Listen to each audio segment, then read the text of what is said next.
Diretta Radio Stop.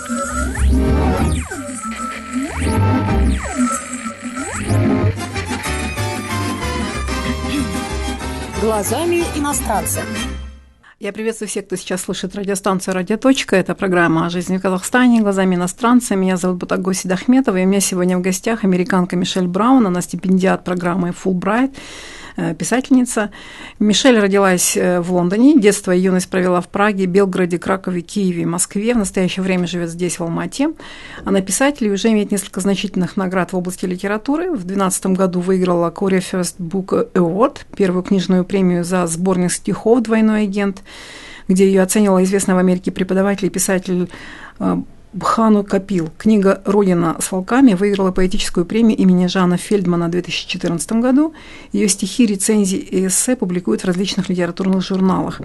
Мишель преподавала литературу и творческое письмо в университете штата Мичиган и в университете штата Вирджиния в конференции молодых писателей и служила в качестве писателя в школе «Памфлет». Была директором летней творческой мастерской «Сломанный мост». Мишель, добрый день. Добрый день. Мишель, вы жили в разных странах Европы. Почему в вашей семье приходилось так часто менять место жительства, и что этот опыт, как он отразился на вашем творчестве? Well, my father was part of the State Department. He was a public affairs officer, and so we moved every 3 or 4 years. And he also has an interest in Eastern Europe and the Eastern Bloc, so we were mostly focused in that region during my childhood. And I would say that it had a huge influence on my work. It's probably the reason that I am a writer. First of all, because I'm an only child, and when you move so frequently, I wasn't a lonely child, but you want things that you can take with you that are permanent. And I think writing was something that I could bring with me everywhere that was always mine. And it was a practice that I could carry with me to whatever place we were in.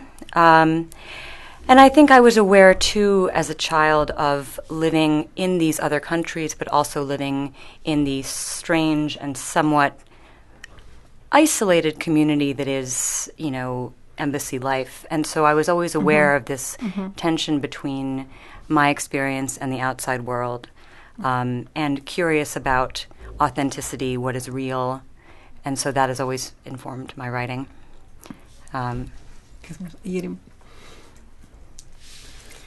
Дело в том, что мой отец, он работал в Государственном департаменте США советником по связям с общественностью. И поэтому нам приходилось переезжать каждые 2-3 года. Его основной интерес это были восточноевропейские страны. И, возможно, это тоже повлияло на мою работу.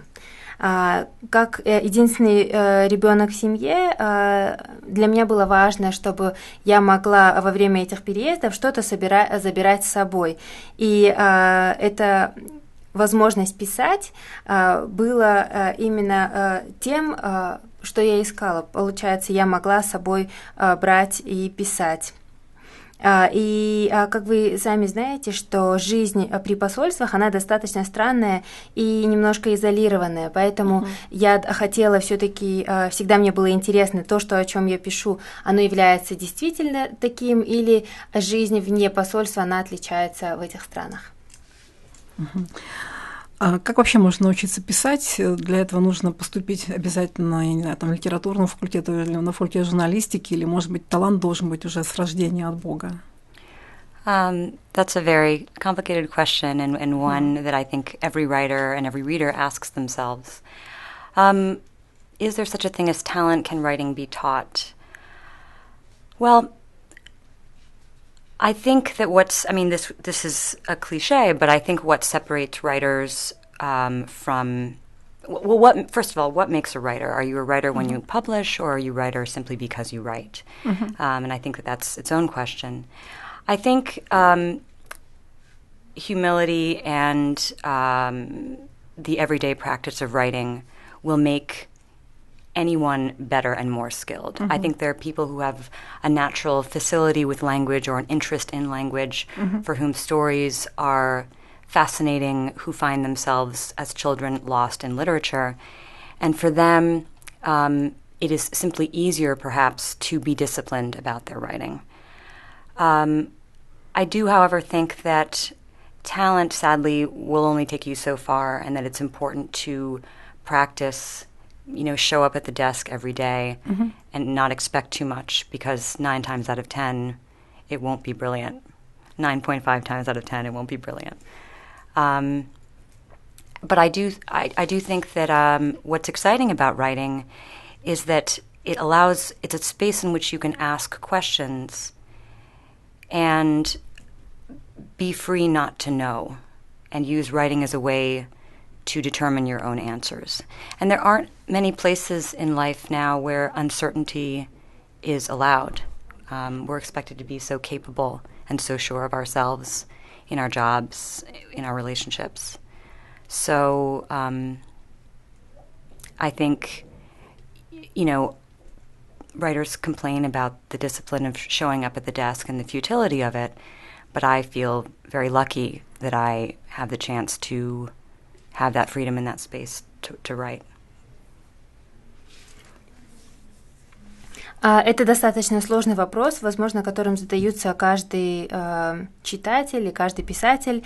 Возможно ли научить этому искусству, скажем так. Возможно, это немножко клише, но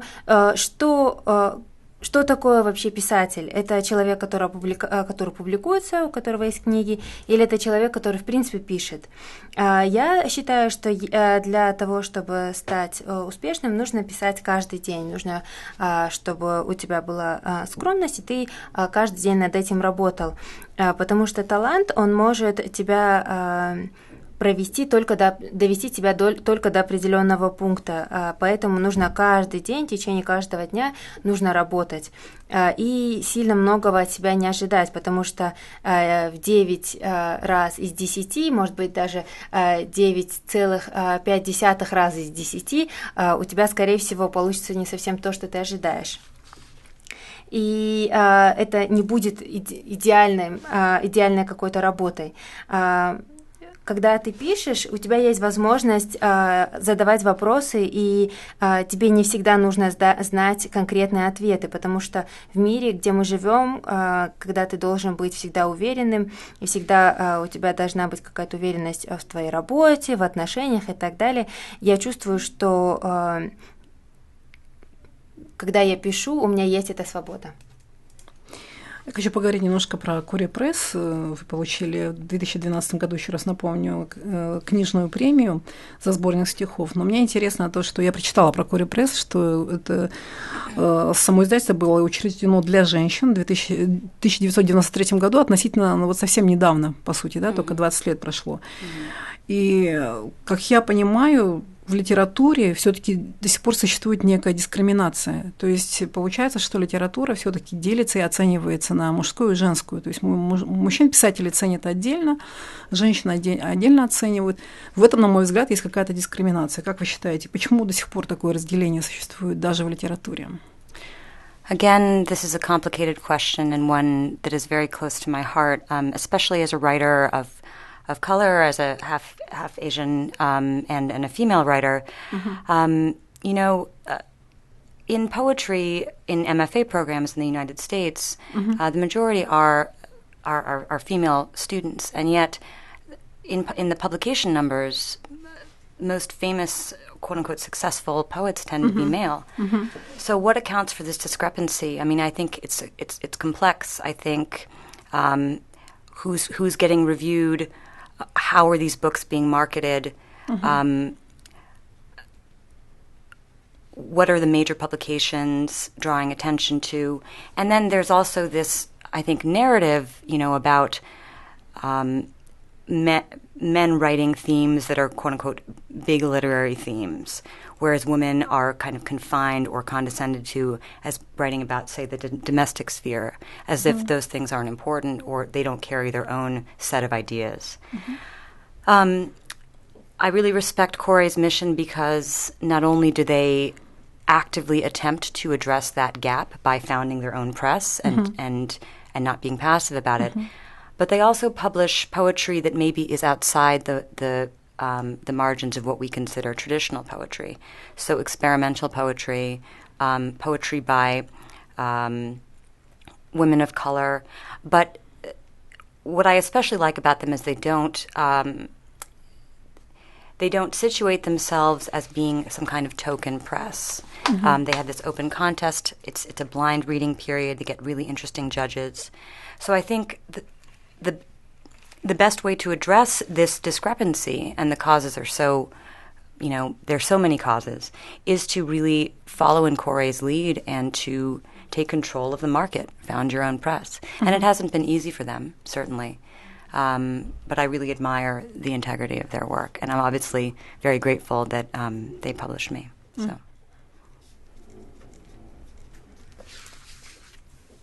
Это тоже достаточно сложный вопрос, но он для меня достаточно близок, потому что я наполовину являюсь азиаткой и являюсь женщиной-писателем. Смотрите, такая ситуация, что в основном на факультетах подобных обучаются женщины, но самыми знаменитыми в конце в этой сфере являются мужчины. Это, конечно, зависит от того, на кого пишут рецензии, как эти книги продвигаются и так далее. И есть еще такое понимание, что мужчины, они пишут о больших вопросах, тогда как женщины пишут в основном о домашних какие-то домашние темы.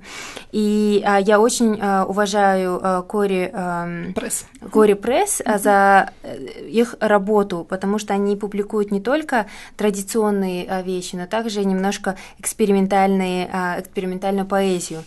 И, например, они проводили этот конкурс на открытой основе, и я думаю, что лучший способ ответить на эту проблему – это следовать примеру Кори Пресс, потому что я очень восхищаюсь их работой и благодарна за то, что они опубликовали меня. Мишель, вот у меня ощущение, боюсь, что и у вас тоже, что в мире сейчас очень мало читают, потому что появился интернет, и в интернете можно все найти, не обязательно ходить в библиотеку сегодня, можно вообще даже не читать «Войну и мир», а просто посмотреть художественный фильм, допустим, уже адаптированный вариант литературы. Не делает ли это поэзию, писательство какой-то такой элитной сферы жизни? Как вы думаете? So, can you clarify the last? Is reading only in the elite sphere now? Да, Юрий, переведите. So currently, now that everything is available online, or you can read, or instead of reading, you can watch a movie. So you don't have to read Tolstoy, but you can watch the adapted movie. So do you think all of that makes poetry and writing an elite professional Maybe part sphere? Of more elite Group. Elite group. I have to say I don't think so. Telling stories has been a human tradition since the beginning of time, and I think actually it's a disservice to writing to situate it as something that's the practice of the elite or the academy. I think while I'm not discounting that films and the internet have their place and they're entertaining, I think that there's a kind of magic that happens for every person, whether they read, C.S. Lewis or Dostoevsky or Tolstoy, that a forced kind of slowness of being within the sentences and the relationship between the reader and the book is one that is so private and so individual that it can't be replicated by any other experience. So I really actually think that reading is the most democratic. Reading and writing are the most democratic of practices. Anyone can write a story. To make a short film is much more complicated. You can take a book with you, again, anywhere without Wi-Fi and derive pleasure from that. I think some of the associated activities around reading, around the academy, sometimes distract us from the pleasure of what reading really is, which is creating a relationship, an imaginative relationship between two people, the writer and the reader. So. На самом деле я с этим не могу согласиться, потому что все время человеческой традицией являлось то, что рассказывание истории это было всегда частью нашей человеческой истории. И предполагать, что это только для элиты, возможно, наоборот, негативно повлияет на эту сферу. Независимо от того, человек читает Достоевского, Луиса или других авторов, это всегда про связь между читателем и книгой, которая достаточно интимная, которая которая создается только между книгой и читателем, и ее по-другому воспроизвести невозможно. И я считаю, что чтение, так же как и писательство, они являются очень демократичными, потому что вы можете написать короткую историю сами, в то время как создать короткий фильм было бы намного сложнее, либо вы можете взять с собой книгу и даже без Wi-Fi ее прочитать. Но в то же время мне иногда кажется, что некоторые вещи, они отвлекают нас от истинного значения и важности чтения. Это вот именно та связь между книгой и читателем. Мы сейчас уйдем на небольшую рекламу и продолжим нашу беседу. Глазами иностранца. Адрес медиапортала «Радиоточка» в сети интернет. www.radio.kz. Радиоточка. Держи формат шире.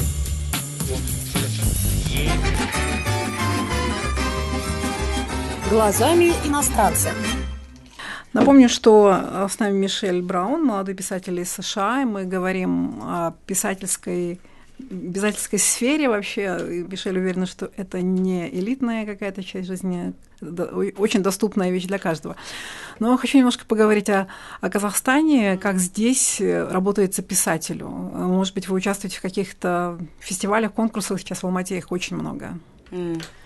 Well, it's been a really wonderful experience for me being in Almaty, not only because my Fulbryt project has to do with identity and the emergence of the way that Eurasianism manifests itself in a city and the way that identity is playing out creatively, but there have been so many opportunities and are forthcoming opportunities to participate in the literary life of the city. So we're really excited to be putting together a poetry/music festival at the Art Point space on August 6th. I'm working with some local poets and musicians to really create something that makes poetry fun and accessible, not elite, something that will raise poetry to the sphere of a really great rock show. So again, August 6th at Art Point, we're looking forward to a program that will be in Kazakh and Russian and English, and bring together everyone from ukulele players to experimental poets. And then, I had a friend that encouraged me to leave Almaty if I wanted to get a sense of Kazakh identity, and I think, although I love Almaty, it was good advice. So. In the fall, I'm planning on taking the train to 12 different cities in Kazakhstan and talk a little bit about Walt Whitman and do a workshop on how to write an epic poem, because I think Whitman's writing very much will resonate with readers here. And I hope to be working on a train poem of my own as I'm spending many, many hours in the Plotskar. And because I just got back from Aralsk 2 weeks ago, and I find that, being confined for 17 hours in a train, you have the kind of conversations that you would have difficulty accessing here in Almaty. So I'm really looking forward to that. Super. You said you work on identity and... Identity, yeah. Okay. Я очень замечательно провожу время в Алмате, и мне здесь очень нравится не только в силу моей работы по Фулбрайту, которая основана на идентичности людей, которые здесь живут, но также очень много различных возможностей и разных мероприятий, которые тоже доставляют мне удовольствие. Например, 6 августа на площадке Art Point мы планируем творческий вечер, где будут выступать и по поэзии, и по музыке. И мы хотим сделать поэзию более веселой и доступной для всех, чтобы она была не только для элит. Это также будет рок-шоу, и поэзия будет на русском, на казахском, на английском, будут выступать на укулеле, и также будет экспериментальная поэзия. 6, еще раз повторю, это 6 августа в Артпойнте будет. Также у меня друг очень советовал, чтобы понять Казахстан, что мне нужно выехать из Алматы. Поэтому осенью я отправляюсь в поездку на поезде в 12 городов Казахстана. И буду обучать людей, как писать стихи. И планирую также написать свое произведение в поезде, потому что все это время буду кататься на поезде очень долгое время в плацкарте. И вот я, например, только что буквально вернулась из Уральска, и время заняло мне 17 часов, чтобы доехать оттуда. И я поняла, что когда ты находишься в этом пространстве, у тебя есть возможность услышать намного другие истории, чем те, которые ты можешь узнать здесь, просто находясь в Алмате. Ну да, и я так поняла, что конкурс там будет читать стихи сразу на казахском, на русском, на английском, да, языке. Я думаю, это тоже очень ценно, потому что сейчас современная казахстанская молодежь говорит на 3 языках, Да. И это здорово, то есть они могут понять одновременно все 3 языка. И я, наверное, чуть попозже попрошу, чтобы Мишель прочитала что-нибудь из своих стихов для наших слушателей. Но у меня еще один вопрос. Вот все-таки действительно классный опыт и ехать в поезде, общаться с простыми людьми. Может, уже какие-то есть примерно, что вы будете писать об Алмате или о Казахстане? Какие-то, может быть, намётки, эскизы? Что такое Казахстан в вашем понимании? Can you translate the last part? It is really awesome that you are planning this trip and you are planning to meet with regular Kazakhstanis on this train and get their stories. But as of now, do you have any sketches or any ideas what you will write about Almaty or Kazakhstan? Do you have any? Maybe you imagine what do you think about our city and our citizenship and Kazakhstan? Well, I think it's both very rich and very mysterious, and because I'm suspicious of trying to draw any broad conclusions while I'm still in the midst of experiencing this place. And obviously 10 months is wildly insufficient to understand an entire country. But I will say some impressions I have are that Kazakhstan and especially Almaty are really in this period of transition and of negotiating these many identities, these hybrid identities. And, I as someone that is also a hybrid, mixed, I think for myself at times with this multitude of choices, it can be difficult to decide what you are, right? And so I think that is what makes Kazakhstan such a fascinating place right now, because there are so many decisions to be made, conscious and unconscious. And I think, when faced with many choices, the temptation can be to stand still. And I only wish I had more time here to see how things will turn out. But architecturally, you see this blending of old and new, this negotiation with the past, and I think very much is still up in the air. But that again makes it such a fascinating city and country to be here in at this moment. Я вижу очень богатое и достаточно загадочное место, но в то же время сейчас, прям в середине моей работы, я не хотела бы делать каких-то больших заключений. Но в то же время я хочу отметить, что 10 месяцев – это недостаточное время, чтобы делать такие подобные еще заключения. Насколько я вижу,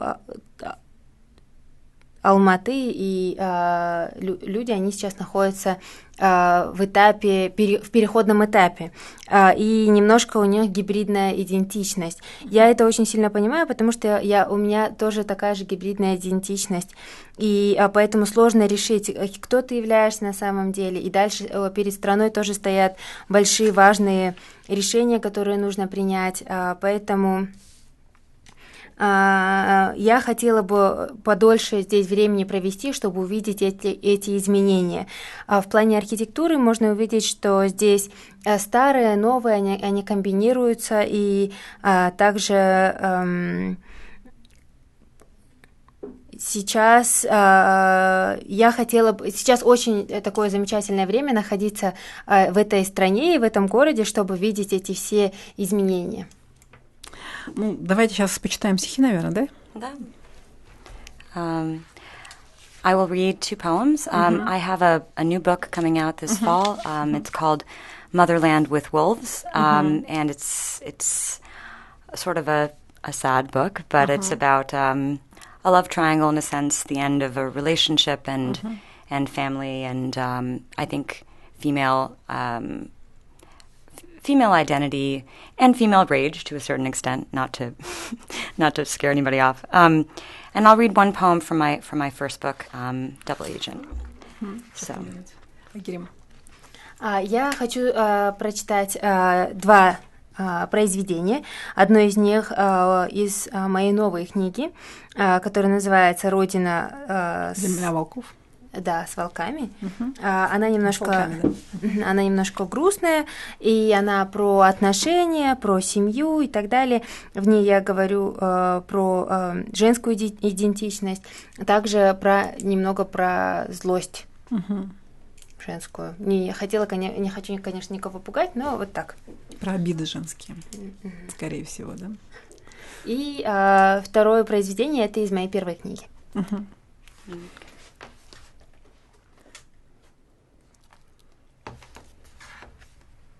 Ярость, наверное. Ярость, да. Я тоже думаю. Maybe просто сильные strong emotions, сильные чувства. Да, какие-то сильные. Ну, это и есть женские обиды. Женские обиды, они и есть очень сильные чувства, потому что очень часто через женские обиды и происходят какие-то большие события. То есть, и даже войны начинаются через женские обиды. Если мужчина обидел женщину, ну и как бы вот очень часто же говорят, что причиной войны являются женщины. Ну, давайте послушаем вас. Well, I should say too that I think, going back to your question about female writers and male writers, I think that this idea of female rage is really, or anger is really... emotional, maybe. Emotional is really misrepresented, that it is seen as somehow hysterical or less complex. Yeah. And one of the reasons I really admire the Italian writer, Elena Ferrante, is that I think she is both treating women's emotionality as a valid subject and delving into the nuances of it. So... Yes. Также, возвращаясь к вашему вопросу о мужчинах и женщинах-писателях, я хотела бы отметить, что вот именно ярость, женская ярость, она иногда воспринимается недостаточно сложной и более как истеричной. И в этом плане мне очень нравится Елена Ферранти, это итальянский писатель, она как бы поднимает эту тему и показывает, что ярость и злость, они достаточно валидные. То есть они идут рядом. Да. Okay.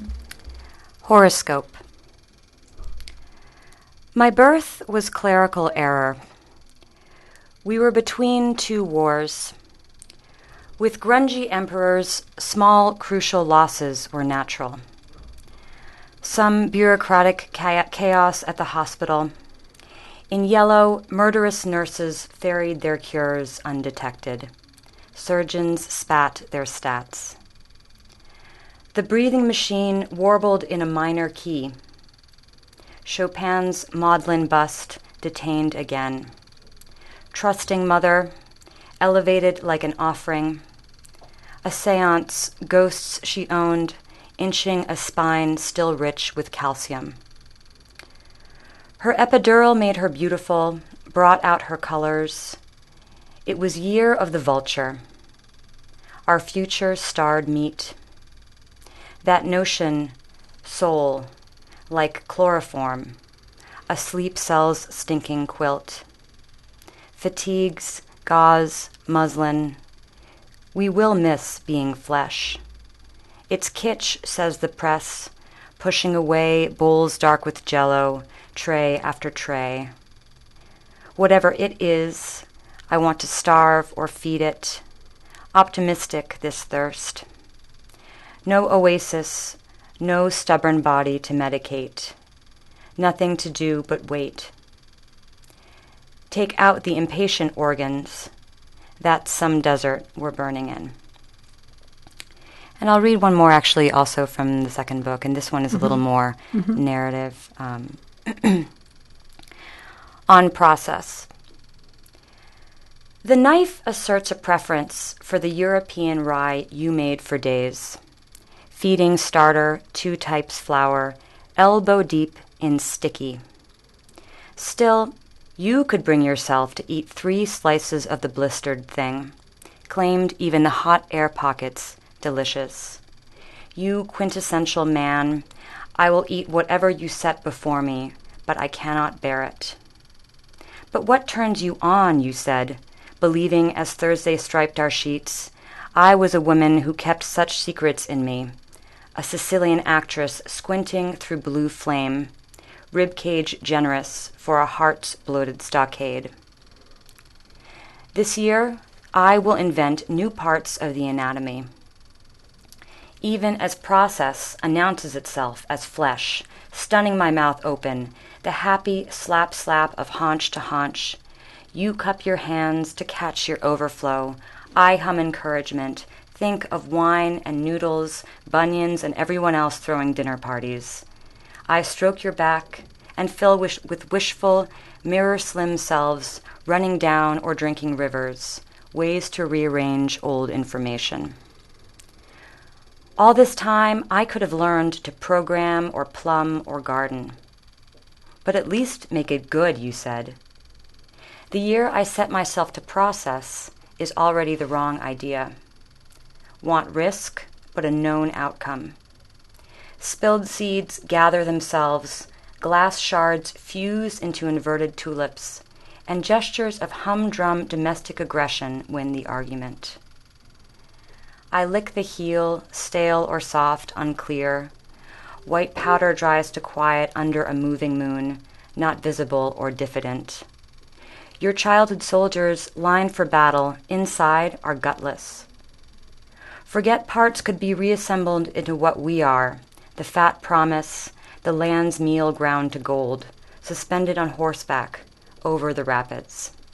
But I want the animals without their animal smell. Thank you very much. Спасибо. Спасибо. Я думаю, что переводить не будем, в принципе. Мы обязательно публикуем эти стихи на сайте. Так что все, кто знает или изучает английский язык, я думаю, для них это будет возможность проверить свой английский. Потому что перевести... Нужно будет отправить, да? Да, обязательно. Потому что переводить стихи, я думаю, это такое неблагодарное занятие, это очень сложно. Да. Переводить стихи должен тоже поэт все-таки. Я стараюсь переводить, и, например, Ахматова в университете. Получается... Ну, не успешно. Очень сложно, да, потому что это целое направление в переводческом деле, когда человек должен действительно сам хорошо уметь писать стихи. Иногда говорят, что переводчик даже пишет более интересные стихи, чем оригинал. Но я надеюсь, что мы послушаем как-нибудь на русском языке ваши стихи. Спасибо огромное. Спасибо. К сожалению, мало времени. Единственное, что я хотела вас спросить, как проводите свободное время. Я знаю, что вы по утрам бегаете. Я бегаю, да. Тоже сделала йога и...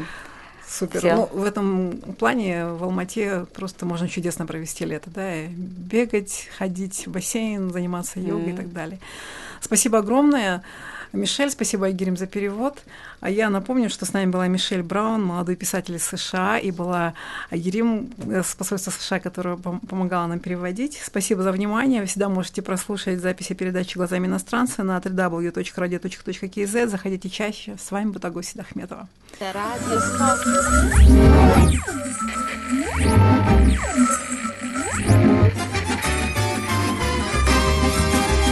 Глазами иностранца.